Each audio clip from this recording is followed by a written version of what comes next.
Welcome, everybody, to YMA Map Chat.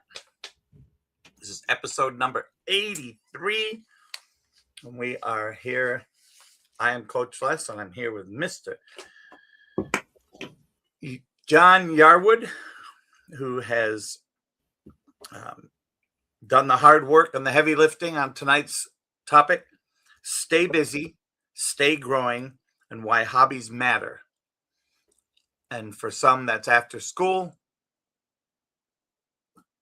no matter what grade you're in, and especially after you graduate from high school.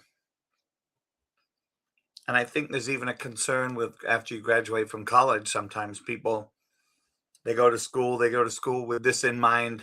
And after going to school, their minds change, the plans change, the work changes, the view changes, and then it becomes a question. So tonight, I think we're going to delve into one of the reasons that I, for one, jumped right into work and stayed and work in the restaurant business while I figured out what I wanted to do with my life. So over to you, Mr. Yarwood. Yeah, I mean, it's that time of year, right? Graduation season. I had a former student drop by and visit and drop off his graduation. So there is open house thing plus his graduation stuff, and he didn't really know exactly what he wanted to do. So we had a good conversation. He's like, he was asking me what he should do. I'm like, it's not up to me what you do. I said, the one thing you make sure you do is don't stop, right? You've got momentum right now. You can take a week and have some fun and whatever, but the longer you let that go, the less likely you are to get back on track. It's harder and harder to get going once you've stopped. So I told him, I said, it doesn't matter what you do, but start doing stuff. And if you want to get a part-time job or during the summer or an internship, talk to people. Or he wasn't sure about going to school yet. So I'm like, that's fine, but don't stop. Don't keep the momentum up, right? You don't have a schedule now. You don't have things you have to get done, but you have to create one for yourself so you have stuff to do. Otherwise, you fall into this lull, and then the longer you're in it, the deeper it gets, the harder it is to get back out. So I talked to him about, maybe are you interested in a trade school? Maybe you're interested in, becoming an electrician or a plumber. Who knows, right? Just go out and start searching for things and see what you like and what you don't like and go from there. But if you stop moving, dead in the water. You start churning and you're just not getting anywhere. And it creates all kinds of issues. So you got to stay focused, stay busy, keep yourself moving. Well, I think, Mr. Yarwood and I bumped into each other at the grocery store today. And I think one of the things, I noticed about what you were sharing today is if you look at how you were before you really developed this new habitual way of eating, you were just kind of stuck, just kind of doing the same thing. Yep. Habits. You create habits and it's hard to get out of them. Listening to you say, yep, we had pizza on Monday nights. I was like, oh my God, it sounds like being in prison, getting prison food on Monday nights. It was always pizza. Every Monday night. Yep. And I didn't hear, when I hear some people say that, it's like, oh yeah, I can't wait. Monday night is pizza night. I love it. I did not see that in his face at all. Yeah, it just became, I don't even know how long we had pizza. It's just that I'd get home, pizza was ready, I'd eat pizza. I loved it. It was good. I didn't have a problem with it, but it was just like it was the same. And it wasn't, and it's not great for me. There's just a lot of things, there's a lot of good to it, but there's a lot of stuff that doesn't jibe with the way I'm doing things now. So I changed it. And I just, one evening I sent a text on my way home from teaching to my wife that said, yeah, I don't want pizza tonight. She went, what? I said, nope, don't need to cook pizza. She was fine with it. She didn't have to cook pizza because she didn't normally eat it anyway. So now I haven't had, I don't even know when I've had like a full slice of pizza. It's been since probably February now that I've had pizza. and I don't crave it. I don't really miss it anymore. At first, I kind of did, but because you get used to it. So that next Monday, I got home. I went, "Oh, that's right. I'm not eating pizza tonight." But you gotta get yourself out of ruts because you get stuck in them, and then you get used to it, and then you're not moving anywhere. You just keep going doing the same things over and over and over and over, and you're not really advancing. You're not getting better.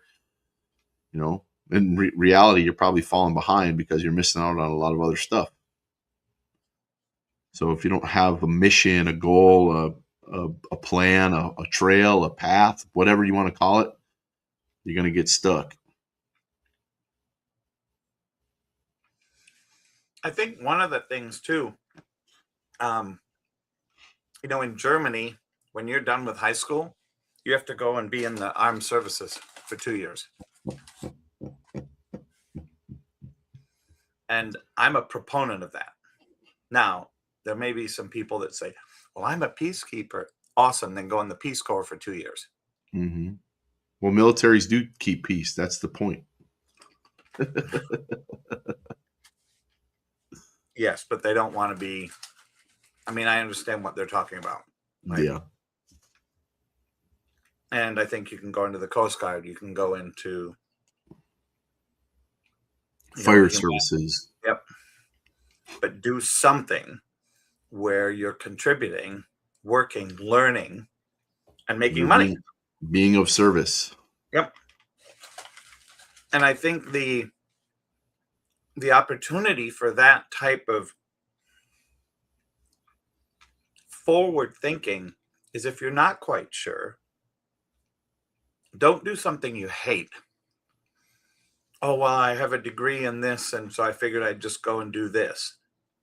Well, I'd be careful about that, because let's say you have a degree in biology and you want to do something around biology, and you go and get a job doing some menial work that, quote unquote, has something to do with biology.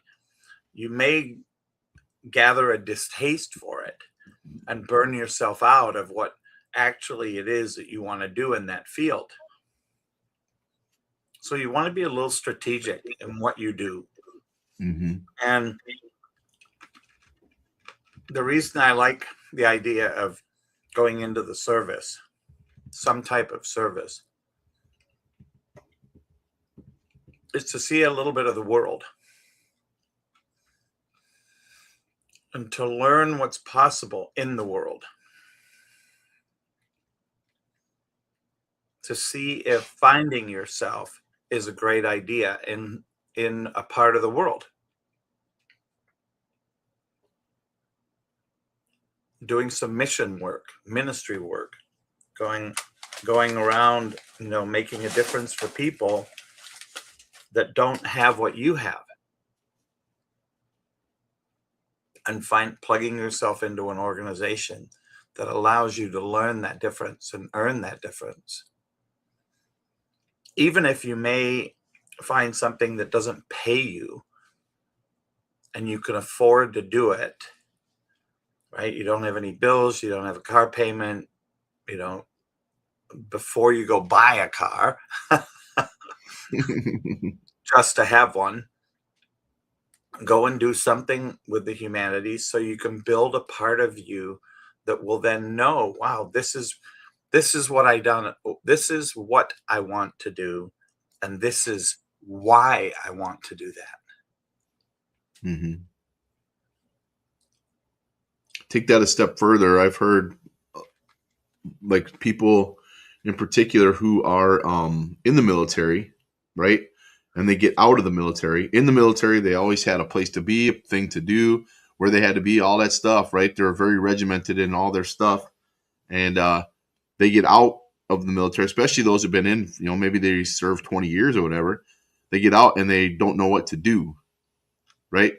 They just leave the base for the final time with all their stuff, and then they all go out in the world and they don't know how to get along because they don't have a mission, right? In the military, there's always some kind of a mission that they're going on, something that gives them a drive, a direction, and they get out and they just go, okay, now what? right?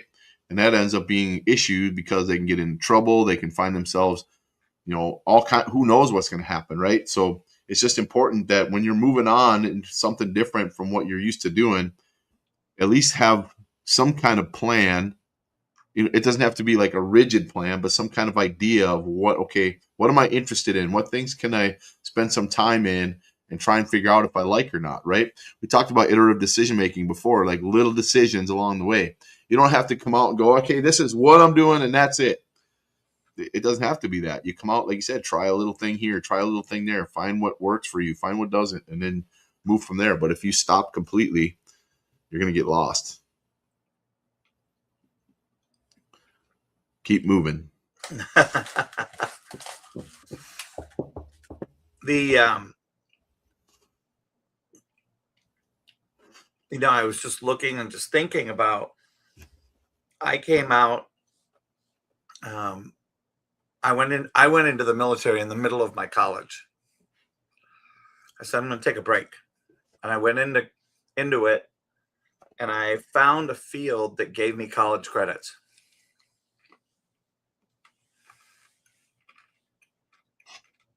And it helped me to see that wasn't something I was interested in. Yep. Yeah, I mean that's what it does too. You find out what you don't like as well. I mean, I enjoyed what I did in the military. I was a field artillery surveyor, right? So I got to use surveying stuff. And I had, I talked to some people. It's a great job. A lot of people like being a surveyor. They work for the city, they work for the government, they work for independent agencies, and they get to travel, they get to go roughing it, drive a truck around, go out, lots of fun stuff. I got bored very, very quickly. Did you know that George Washington, that was his calling? He was a surveyor. He loved it. No, Real really? estate surveyor. Yeah. When he wasn't in the military, he was a surveyor. He loved it. Yeah. I mean, it was fun, especially going through the training and learning. But once I Yeah. learned it, it was like, okay, go do this. All right, now what? Yeah. You know, it was like, and then I was in the military, I was replaced by a handheld piece of equipment Yep. that linked to a satellite. Yep. So for me, part of what I wanted in a job was something that always kept me on fire, Yep. that kept me inspired. So Yeah, for me, I mean, I didn't start actually training taekwondo till I was 36 years old. So it took me a while to find exactly what I wanted. I did a bunch of stuff along the way, stuff I enjoyed, right? But it just wasn't what I wanted to do for my life. I didn't know that I wanted to do taekwondo until I found taekwondo. And I went, oh, I kind of like this. But if I would have stopped looking and just settled for what I was doing, I never would have found what I actually wanted. But, that's when you stop growing, you stop looking, you stop learning, then you just get stuck. And it's hard. The longer you stay stuck, the harder it is to get unstuck. yeah. It's okay to take a break once in a while, get away, whatever, but it can't be permanent.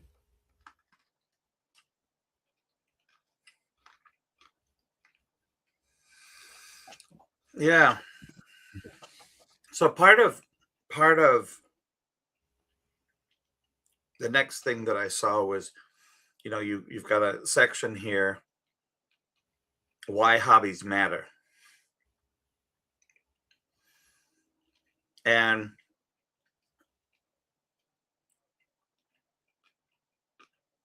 I'm the weirdo that says my hobby is actually a job. To some people, but I enjoy it so much. It can take me from having a bad night or a bad day and turn it completely upside down in a matter of 5 minutes. Yep. And that's scooping ice cream for Well, kids. hobbies can turn into what you do, right? Yep. That's what happened for me. Taekwondo was a hobby when I started. I didn't have any long term plan to become a martial arts school owner. I just wanted to do Taekwondo, right?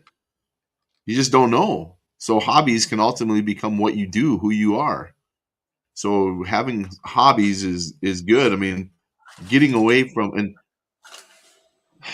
I don't see some people might say, well, I play video games as a hobby. Yeah, well, that's not really a hobby, right? There might be some people who make good money playing video games. Don't get me wrong, but that's also like there's a lot of guys who played football as a hobby that became NFL players. Yeah, okay, a few make it to the top, but the rest of it's not going to happen. So sitting around playing video games is not a hobby; it's a time killer, right?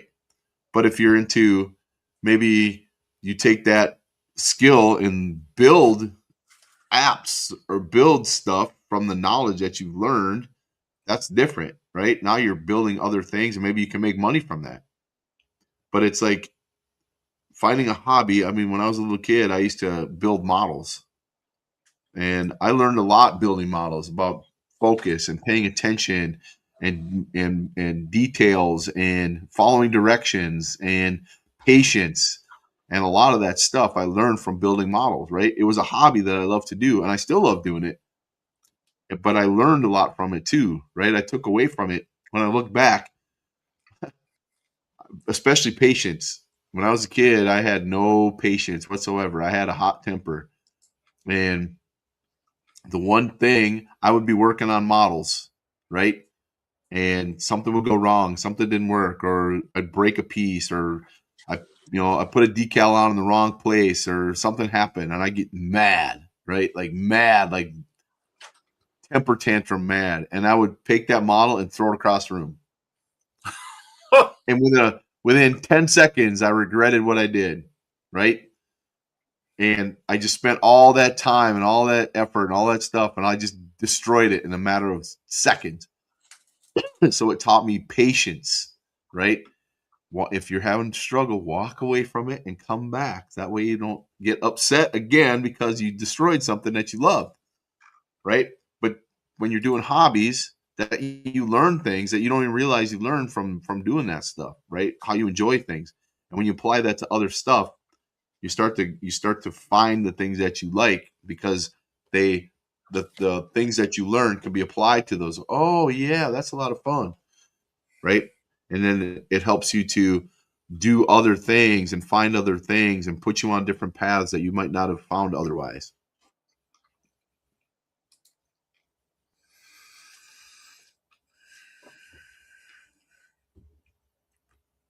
Hmm.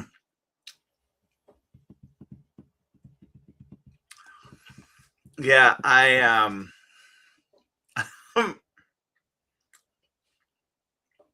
I think my when I think about my hobbies, playing soccer was one of them. Um, you know, I would say that's the number one thing that I've consistently done over time and done, with a great degree of um, passion and the ability to break through some physical barriers that I have. And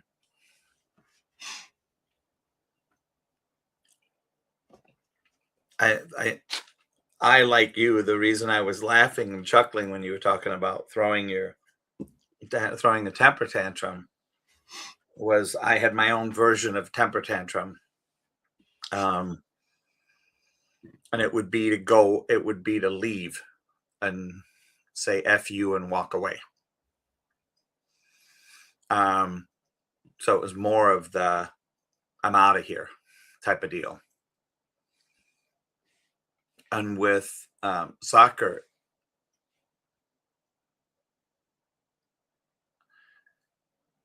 I developed the ability to work with a team. and find joy and enjoyment in the team. Hmm. And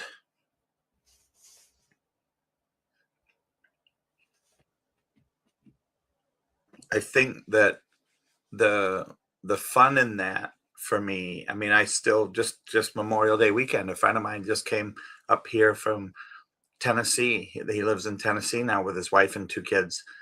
And they're out there in college, out of college. Um, but he came up here and we got together and we reminisce.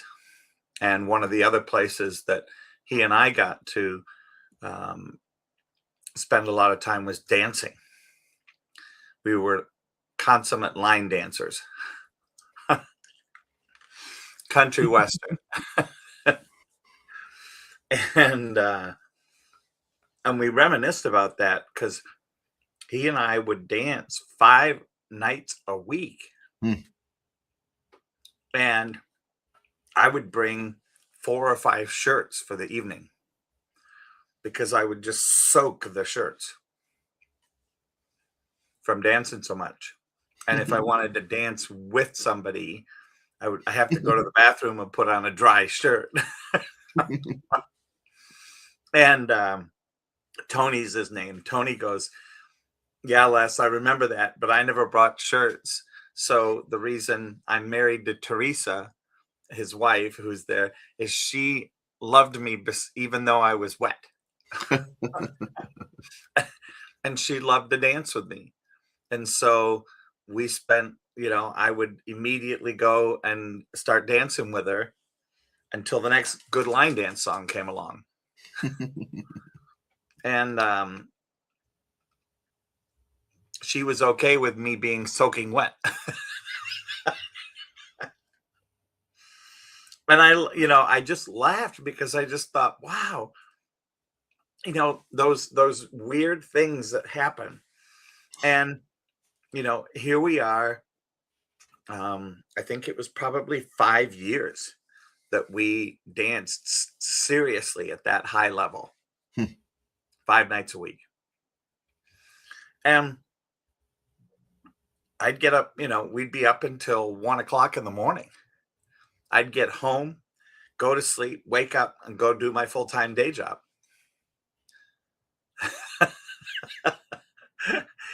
And I'd be completely energized in my day job. Couldn't wait to get done and head dancing that night. And it was a 40-minute drive from my house. So you had a mission, A a mission, goal, a a goal. plan. Yep. And, and then my goal became I wanted to find somebody that loved to dance, loved to do that kind of work, that liked wine, because I had a job selling wine, liked going out to eat. And that's how I met my first wife. So I think that, when we look at the personal development for me in doing these hobbies and dancing and playing soccer, there was twofold. One was to socialize, but the other was also health. Yep. I mean, my knees and my legs were, um, well, I'll tell you the quote. I went to Colorado and blew my knee out skiing. I got hit from the side, and by somebody going across the ski slope when I was going down.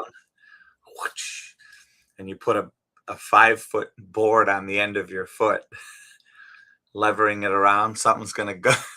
Yeah. Something is maybe likely gonna go in your knee. And I just thought I sprained it. So did the doctors. They tested it and everything. And when I got back, it something was off. And I finally went to the orthopedic, and the guy that did Anthony Carter's knee was the one that did my knee. And he goes, I can see how the doctor and the surgeon on the slopes didn't think your knee was, because your knee is so strong, all the muscles around it from dancing. that losing that one ligament, your knee was still okay. It was when you jumped and spun and landed and your knee went woo. Yeah. And when it went woo, that woo, and you go, yeah. Yeah. Not good. It's not good. But that was, for me, that was the intensity of which we participated in a hobby. And I looked at some of the people that I went to school with. They were going to the bar and just drinking, hanging out, drinking. Yep. And I couldn't do it. Like, that was just not my thing to be able to do that. Like, I didn't see the develop. I didn't see, and I don't mean this to be cruel to anybody that does that's their thing, but I just didn't see any growth and development in who I was as a person or in relationships. Right. It's a lot of things that can lead to bad things. Yeah.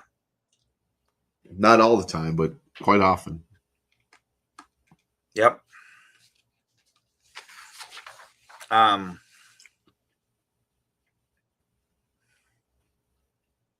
loved your story because I looked at, the whole Korean culture thing for you and where that led. Yeah. My how did you meet your wife is my curiosity. So my college roommate, his family owned a steak place at the state fair. And they were there for like 20 years. And it was I think in 1994 they decided to close it up. Then his dad was done doing it, right? Because it was a lot of work. So the next year, 95, their family wasn't part of the state fair for the first time in like 20 some years. Wow. Apparently the state fair reached out to them and asked if they were interested in doing another thing there because they've been so ingrained in the state fair for so long. So my college roommate and his brother decided to start a malt shop, and it was in the building. It was in the building directly next to the giant slide, like literally right next to it. So if you're looking at the giant slide, the building isn't there anymore, but it's to the right of the giant slide.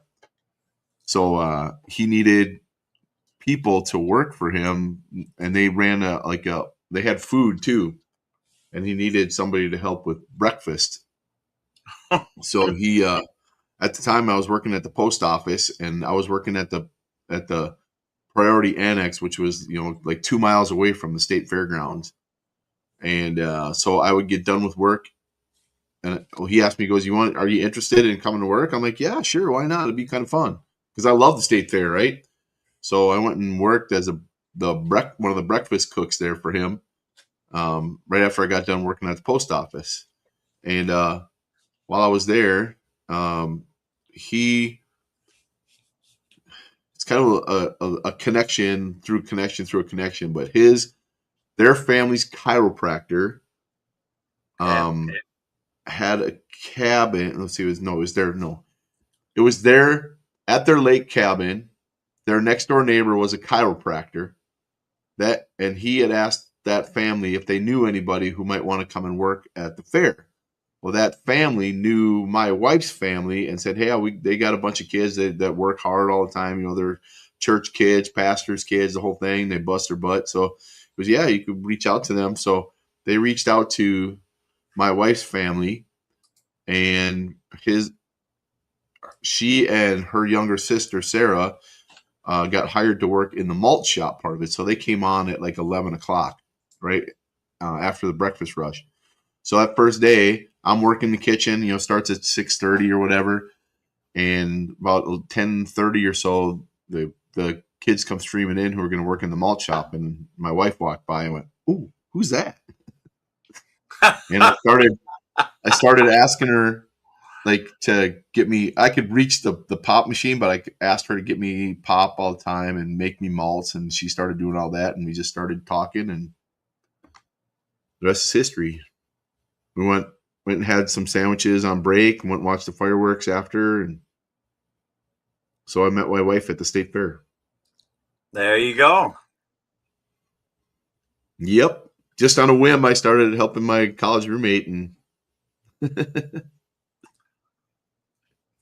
yeah, they were there for I think they were there for like 4 or 5 years, and then they shut it down again. He got tired of working all that stuff because he had to work at his dad's place all the time too, so he was always there. He got tired of it. The Yeah, somebody else's hobby turned into me meeting my wife. Yeah, so there you go. There's another another link, right? If you'd have been Yep. sitting at home doing nothing, Yep. That's the whole thing. Is like I've always been like that. I'm not good at sitting still and doing nothing. I'm just not good at it. And I've tried it and I get bored so fast. So it's like I got to go do something. So I was working 10-hour shifts at the post office, and then I'd work 4 or 5 hour shifts at the state fair for 12 days.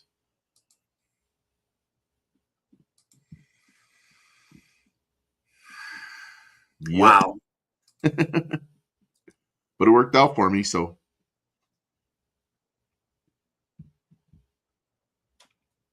Hmm.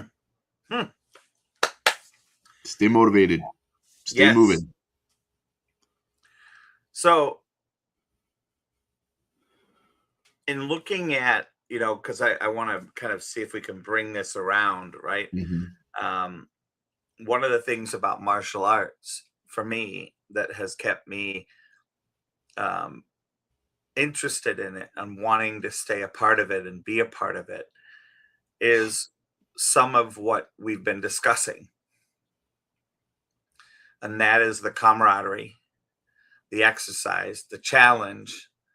Um, and one of the things that I've discovered, um, for me personally, and I can't wait to hear your thoughts on this, to kind of for us as a good place to wrap up. Um,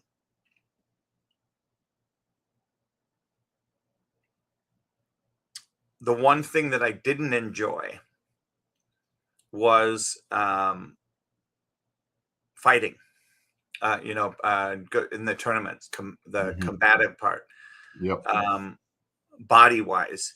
Now with with an instrument, you know, um, with a Stick. sword, a stick or a sword, something like that, very very different.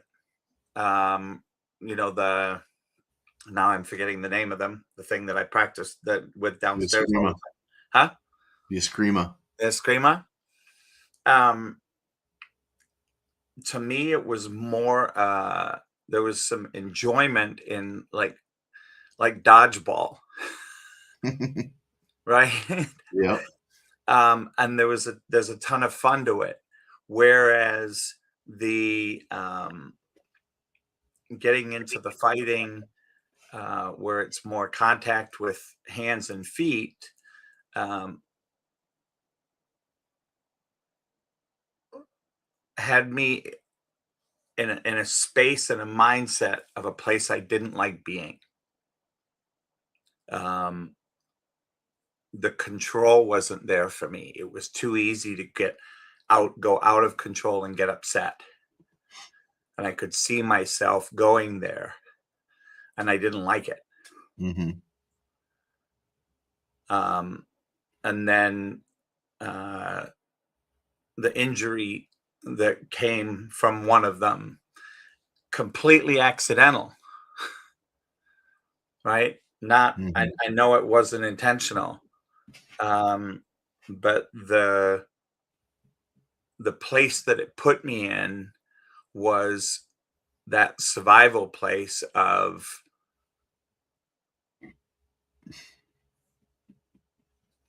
getting almost to the point of super angry and defensive and wanting to scrap it out.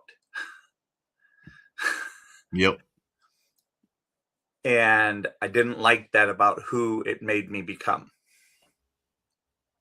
And I don't know if you've heard that or seen that, or and I think that's part of when I look at some of the things like the hobbies, right? I don't play video games because the one time I found a video game that I really enjoyed, it's all I did. I obsessed about it. It Yeah. was, and I literally, this was before the internet, right? So Yeah. like you and I could be playing a game right now and chatting through StreamYard. Right. I was on a phone with the phone to my neck playing, with a handheld, and we were talking and about, I'm both in the same situation. And I realized all of, and I remember the guy I was doing it with, Kirk. We bought this game, and neither of us, I don't think we slept much for 3 weeks until we got to the end of it. And we obsessed about it constantly until we reached the end. And we reached the end, and it was like, now what? Yep. And I looked back and I went, oh my God, I just lost 3 weeks of my life. Yep.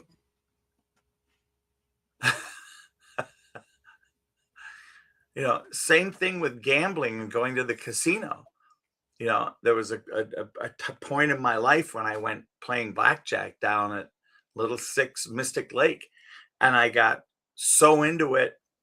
I was there, Thursday night, Friday night, Saturday night, Dang. every week. And then I dated one of the gals that was a dealer. I'm like, what am I doing? Yeah.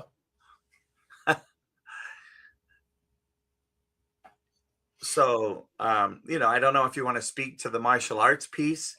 I mean, I just brought up 3 different areas, but the martial arts piece and the fighting piece for me, you know, fighting with the sword and the eskrima and doing forms and things is a much more um, challenging, fun aspect for me. Yeah. The fighting aspect brings up parts of my personality that I've controlled for many years. Yeah, we have students that, not everybody likes the contact, right? There's some people who just they would rather quit martial arts altogether than have to spar. And it's just, that's just how it is. That's part, some people that's just not their thing, right? But you put a weapon in their hand, like a set of chucks or a bow staff, and all of a sudden they're like, man, this is awesome, right? It's just kind of how it is. Not everybody enjoys everything about martial arts. I personally, I love everything. That's just how, but there's kids that they don't want to spar. Like, all right, well, I'm not going to make you spar, but how about a weapon? And they love it. They take the chucks, they take the sword, whatever it is, right? And then suddenly they're putting all their energy into that, and it's great. But the whole thing is like, if somebody's in martial arts and they're like, you got to guide them to what they enjoy to keep them going.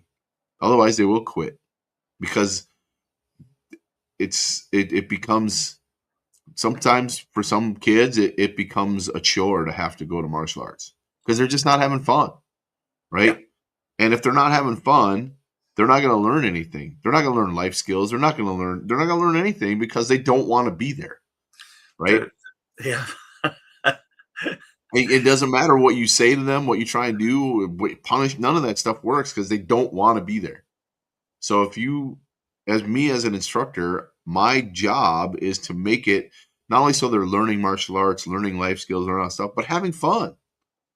Because if I'm not having fun, I don't want to be there either, right? It's not all fun all the time, but if it's not at least fun some of the time, what's the point? Yes. Right? It's Exactly. not that serious. It really Yep. isn't.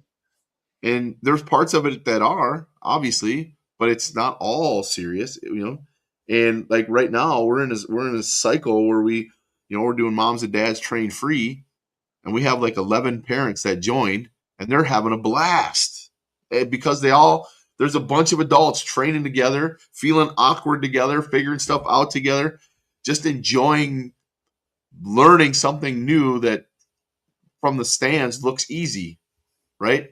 But they get out on the mats and they're like, "Whoa, this isn't as easy as it looks." I say, "No, that's why we get you out here so you can understand it, Yep. right?" So now they can relate to the kids more because they're going through it the same way the kids are going through it.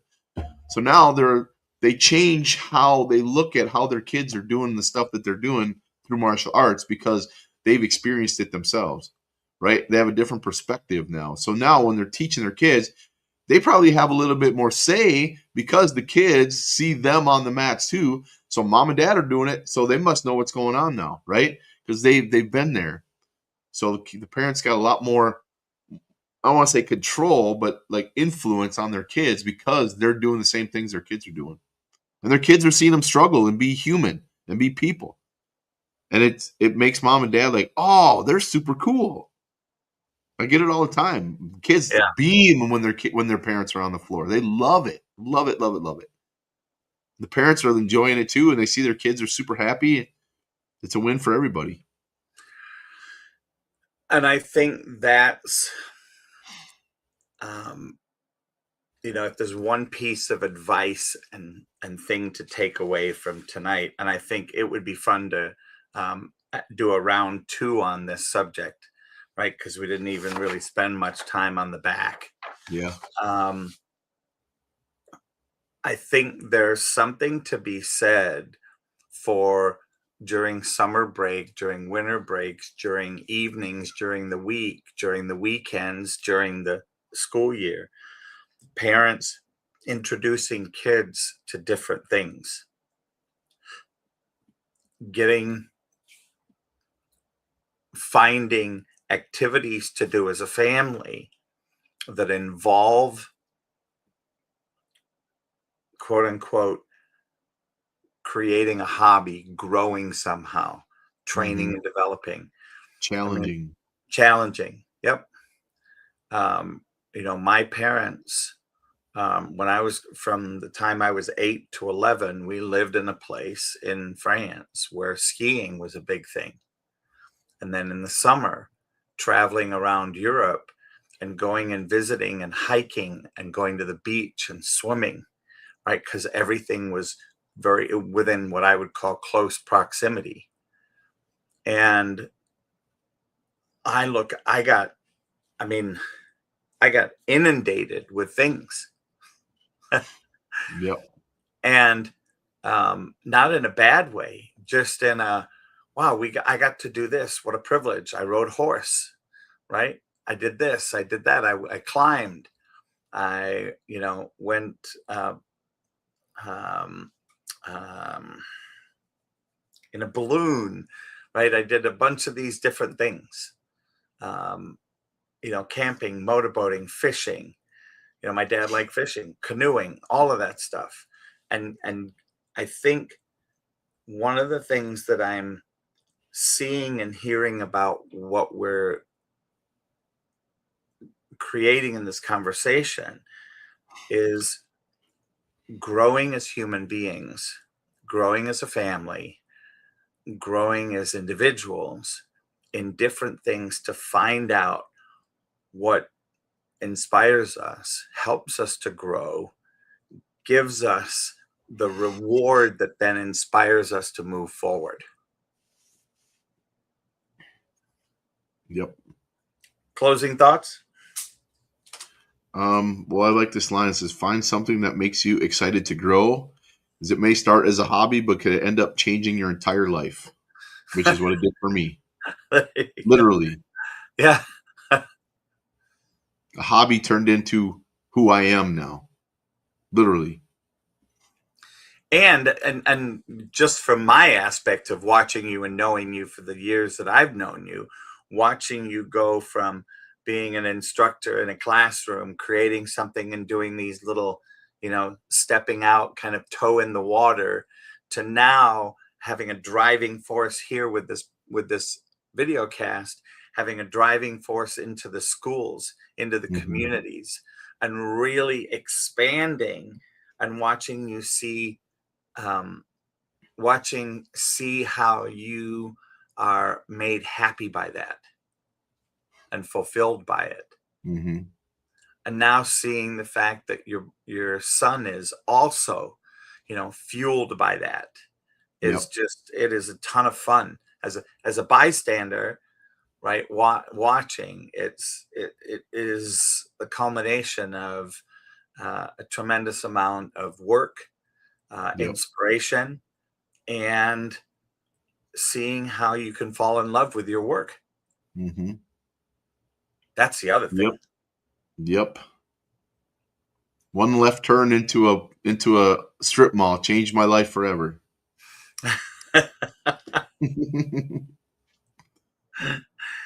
Yeah. Awesome. Awesome. All right. Well, anything else, or are we ready to wrap up for tonight? I think we're good. All right. Here we go.